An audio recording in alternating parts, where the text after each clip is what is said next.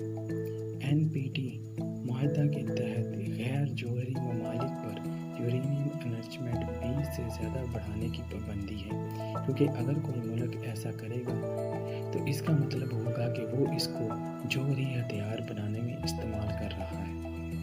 Uranium 235 کو atom bomb اور nuclear power plants میں اس لیے استعمال کیا جاتا ہے کیونکہ یہ ایک فیشن میٹیریل ہے، جس کا مطلب یہ ہے کہ اس کی ڈائریکٹ نیوکلیئر فیشن کی جا سکتی ہے۔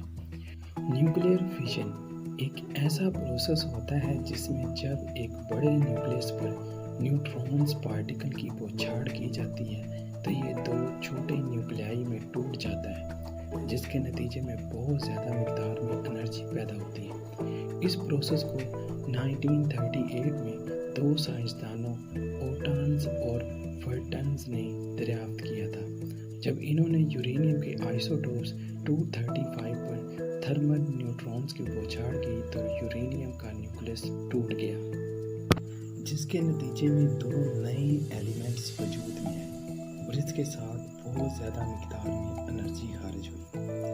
اس کے برعکس یورینیم 238 ایک فرٹائل منرل ہے، جس کا مطلب ہے کہ اس کو ڈائریکٹ نیوکلیئر انرجی پیدا کرنے کے لیے استعمال نہیں کیا جا سکتا، بلکہ اس کے لیے ایک اور ایلیمنٹ پلوٹونیم 239 میں تبدیل کیا جاتا ہے۔ اس وقت 3 آئسوٹوپ فزسسٹس لی ہیں، جن کا مطلب ہے کہ ان کو ایٹم بم اور نیوکلیئر انرجی پیدا کرنے کے لیے یعنی ان کو ایز فیول استعمال کیا جاتا ہے، جن میں یورینیم 235، یورینیم 233 اور پولونیم 239 شامل ہیں۔ یورینیم 235 قدرتی طور پر پایا جانے والا واحد ایسا فزائل مٹیریل ہے جس کو نیوکلیئر انرجی پیدا کرنے کے لیے استعمال کیا جاتا ہے، جبکہ یورینیم 233 اور پولونیم 239 کو آرٹیفیشل طور پر بنایا جاتا ہے۔ یورینیم کی نیوکلیئر فیشن یعنی جب 235 کے نیوکلیس کو سپلٹ کیا جاتا ہے تو کتنی زیادہ انرجی پیدا ہوتی ہے، اس کا اندازہ اس بات سے لگایا جا سکتا ہے کہ امریکہ نے 6 اگست 1945 کو جو ایٹم بم جاپان کے شہر ہیروشیما پر گرایا تھا، اس میں 64 کلو گرام یورینیم 235 استعمال کی گئی تھی، جس میں صرف 1 کلو گرام کی ہی فیشن ہو سکی۔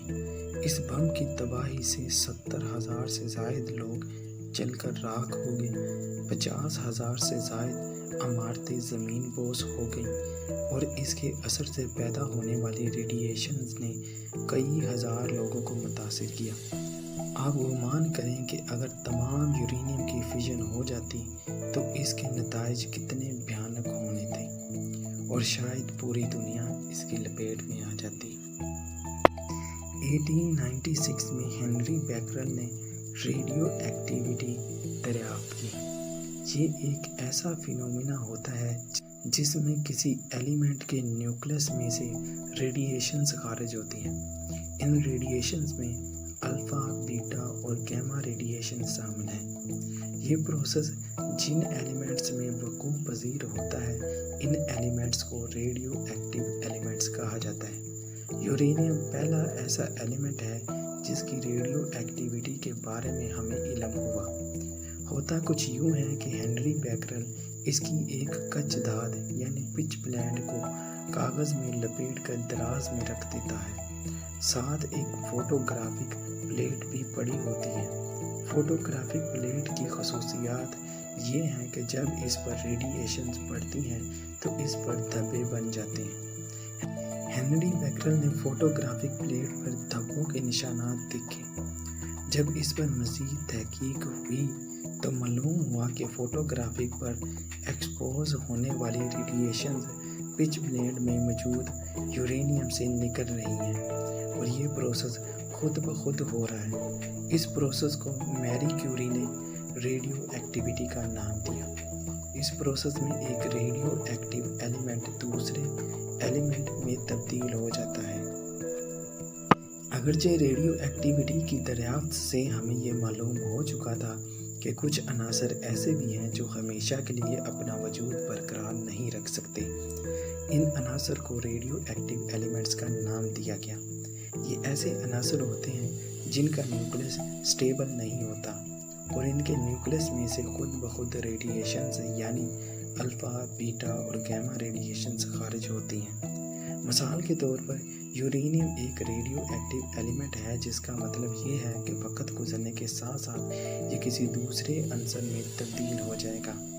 مثال کے طور پر یورینیم 238 کی ہاف لائف 4.5 ارب سال ہے۔ زمین کی عمر بھی تقریباً اتنی ہی ہے۔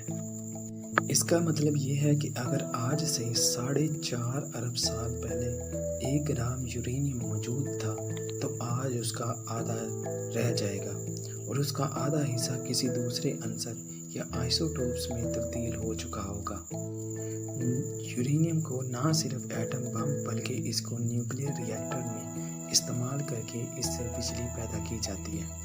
نیوکلیئر ری ایکٹر دراصل ایک ایسا ڈیوائس ہے جو نیوکلیئر پاور پلانٹس کا ہارٹ ہوتا ہے، جس میں یورینیم کی فشن ایٹم بم کے برعکس کنٹرول طریقے سے کی جاتی ہے، جس کے نتیجے میں پیدا ہونے والی حرارت سے بجلی پیدا کی جاتی ہے۔ اس سے اندازہ لگایا جا سکتا ہے صرف 1 ٹن یورینیم سے 4 کروڑ کلو واٹ آور بجلی پیدا کی جا سکتی ہے۔ اتنی ہی بجلی پیدا کرنے کے لیے 16,000 ٹن کوئلہ یا 80,000 بیرل تیل جلانا پڑتا ہے۔ اس وقت پوری دنیا میں 440 نیوکلیئر ری ایکٹر کام کر رہے ہیں، جو دنیا کی 10% بجلی پیدا کرنے کا سستا اور قابل تجدید ذریعہ ہے۔ سطح زمین اور سمندر میں اتنا قدرتی یورینیم موجود ہے جو دنیا بھر کی بجلی کی ضرورت کو کئی صدیوں تک پورا کر سکتا ہے۔ ورلڈ نیوکلیئر ایسوسی ایشن کی 2018 کی رپورٹ کے مطابق قازقستان دنیا کی سب سے زیادہ یورینیم پیدا کرنے والا ملک ہے۔ اس کے بعد بالترتیب کینیڈا، آسٹریلیا، نمیبیا، نائجیریا اور روس شامل ہیں۔ پوری دنیا کی 87% یورینیم صرف یہ 6 ممالک پیدا کرتے ہیں۔ اگرچہ یورینیم کی پیداوار کے لحاظ سے آسٹریلیا تیسرا بڑا ملک ہے جو پوری دنیا کی 12% یورینیم پیدا کرتا ہے، تاہم یورینیم کے سب سے زیادہ ذخائر آسٹریلیا میں پائے جاتے ہیں۔ پوری دنیا میں پائی جانے والی یورینیم کے 1/3 ذخائر آسٹریلیا میں پائے جاتے ہیں۔ اس کے بعد قازقستان، کینیڈا، نمیبیا اور نائجیریا میں یورینیم کے وسیع ذخائر موجود ہیں۔ سطح زمین کی قدرتی چٹانوں میں بہتات کے اعتبار سے یورینیم قدرتی عناصر میں 48ویں عدد پر ہے، یعنی یہ اتنا بھی نایاب نہیں ہے جتنا سمجھا جاتا ہے۔ بہتات کے اعتبار سے یہ گولڈ کے مقابلے میں 500 گنا، چاندی سے 40 گنا، پارے سے 25 گنا اور قلعہ سے 2 گنا زیادہ ملتا ہے۔ یورینیم جست یعنی کہ زنک، یورون، کاہل اور کیڈمیم سے زیادہ وافر سمندر کے خلائی پانی میں تقریباً 3 ملی گرام یورینیم موجود ہوتا ہے۔ زیادہ تر چٹانوں میں ایک کلا میں 2 سے 4 گرام یورینیم موجود ہوتا ہے۔ یورینیم دنیا میں اتنا ہی ملتا ہے جتنا کہ زرنیخ، قلعہ، ٹنگسٹن اور مولبڈین۔ اگر یورینیم کی قیمت کچھ زیادہ بڑھ جائے تو سمندر کے پانی سے یورینیم نکالنا فائدہ مند ہو سکتا ہے۔ یورینیم 1000 سے زائد مختلف دھاتوں میں پایا جاتا ہے، تاہم یورانائٹ، کارنوٹائٹ، ٹورمنائٹ اور آڈونائٹ میں یہ زیادہ مقدار میں پایا جاتا ہے۔ یورینیم کی کھدائی اسی طرح کی جاتی ہے جس طرح لوہے کی ہوتی ہے۔ کچھ دھات کو زمین سے نکالا جاتا ہے، اس کے بعد نائٹرک ایسڈ سے اس کو ملایا جاتا ہے، یعنی کہ اس کا کیمیکل ری ایکشن ہوتا ہے۔ اس کے نتیجے میں یورینیم نائٹریٹ بنایا جاتا ہے۔ اس کو بعد میں یورینیم ڈائی آکسائڈ میں تبدیل کیا جاتا ہے۔ آخر میں یورینیم ڈائی آکسائڈ کو ہائیڈروجن گیس کے ساتھ کیمیکل ری ایکشن کروا کے خالص یورینیم دھات میں تبدیل کیا جاتا ہے۔ اس طرح ہمیں یورینیم خالص حالت میں حاصل ہو جاتا ہے۔ امید کرتا ہوں کہ یورینیم کے متعلق آپ کے تمام سوالات کے جوابات آپ کو مل گئے ہوں گے۔ اپنا اور اپنے دوستوں کا خیال رکھیے گا۔ اگر آپ کو میری یہ کاوش پسند آئی تو انوسینٹ سائنس کو سبسکرائب ضرور کیجیے گا اور اپنے دوستوں کے ساتھ شیئر ضرور